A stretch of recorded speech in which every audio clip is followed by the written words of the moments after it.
The Sexton has got to have one of the most unique looking bottles on the market, but is the whiskey inside just as unique? Let's find out in this week's review.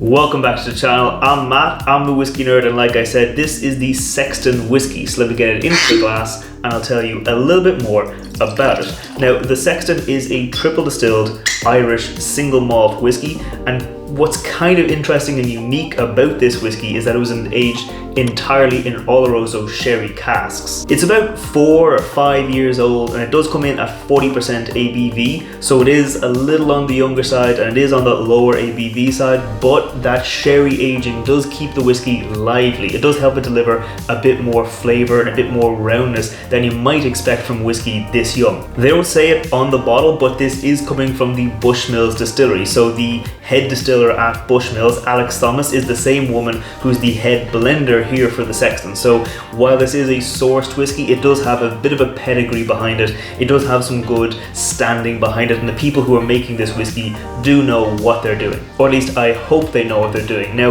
the Sexton as a brand is not pitching itself as being an expensive whiskey, but between the marketing and all this design work, it is putting itself a little bit more above the standard whiskies. I mean, from the shape of the bottle, it's meant to look like the stones at the Giant's Causeway with that hexagonal shape. The Sexton itself is a word that means kind of custodian of precious things, or like a grave digger. So they are saying that what's inside the bottle is somewhat precious. So I think it's time we stop talking about it and wait for the nose. Cheers. Okay, it's a very pleasant nose. I mean, it is going to be low ABV, so it's not going to have a huge ethanol punch coming up front. You get that sherry aging, it is very apparent. You get the dried fruits, kind of almost sharper dried fruits like cranberries, but there's still some nice raisins in there. You can tell this is a single malt, and you can definitely tell this is a Bushmills single malt. So the barley and the yeast that Bushmills use, it gives this really nice kind of fruity funkiness to the whiskey, and if you like that flavor of Bushmills, you will definitely like this whiskey. It's got that kind of roundness. It's just kind of a general fruitiness. It's hard to say what kind of fruit it is, but kind of almost between an apple and a melon, some grape in there, just kind of nice general round fruity notes. I'm also getting bits of kind of orange peel, maybe some spices, cinnamon, maybe a touch of ginger, like a kind of a warming spice definitely coming through. I'm getting a nice bit of orange citrus coming through, definitely like nice rich orangey citrus. I'm getting some spiciness, some cinnamon, a bit of ginger, like those warming spices are coming through, and a little bit of like kind of toasted oak coming through there. The more I sit with it, the more I let it linger.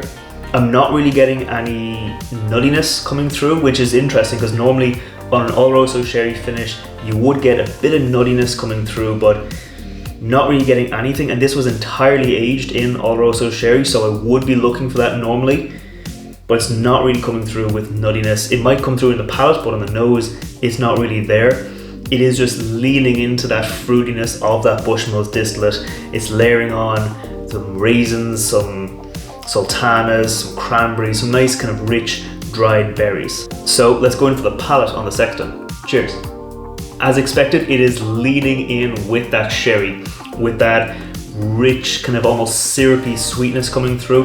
Definitely dried fruits, bit of oakiness coming through. There's not really any burn, like I was able to swallow it and just keep on talking. Like, it is coming in at 40%, so it doesn't have a huge amount of weight, but that sherry influence coming through in the whiskey does help it deliver a bit more than I'd be expecting from the whiskey at that age. It's definitely leaning in with the sherry, the oakiness, not really getting any nuttiness. There's some citrus coming through, but it's less orange and more kind of lemon or grapefruit, kind of more tart and acidic. So I'm going to go in for a second sip and see if I can find more flavors. Cheers. Second go around, I'm getting more of the kind of malty influence coming through. I'm getting more of that kind of caramel. I'm getting more of that kind of just malted barley note coming through. There's also a touch of pepper coming through, but not a huge amount, more just like a bit of warming spice. Like, it's replace the cinnamon and the ginger from the nose into a bit of a peppery note on the end of the palate. And yeah, that's about it. Like, it's definitely leading in with sherry, with oak, and with malted barley, but that's about it. There's nothing unexpected in this whiskey. It's a very easy to drink palate though. So I'm gonna go in again. I'm gonna talk about the finish on the Sexton. Cheers. On the finish, the dried fruits, those cranberries, the raisins, they fade away pretty quickly, but the syrupy kind of texture of that sherry influence does hang on a bit. I mean, without those dried fruits, it's more like a honey. It's actually quite like a honeyed finish on it. The pepper fades away, the citrus, the grapefruit, the lemon, the orange, they all kind of fade away. The oak does hang on a bit, like that's probably the lingering note on this whiskey. It's not the most complex of finishes. It's not going to deliver something special, something different that you haven't had in the nose and in the palate, but at the same time, it's also not delivering anything bad in the finish. It's just a nice, relatively short but a decent enough finish.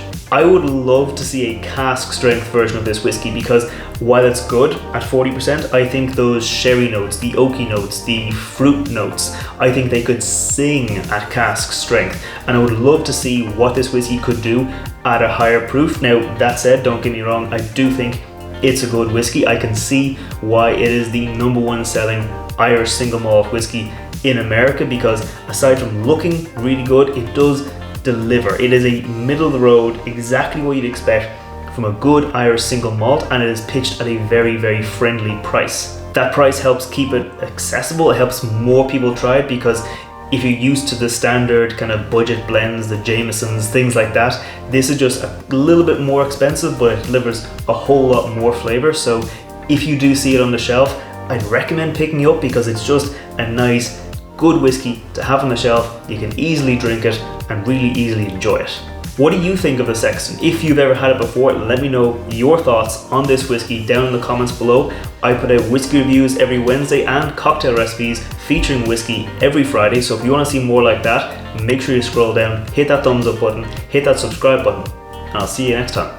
Sláinte.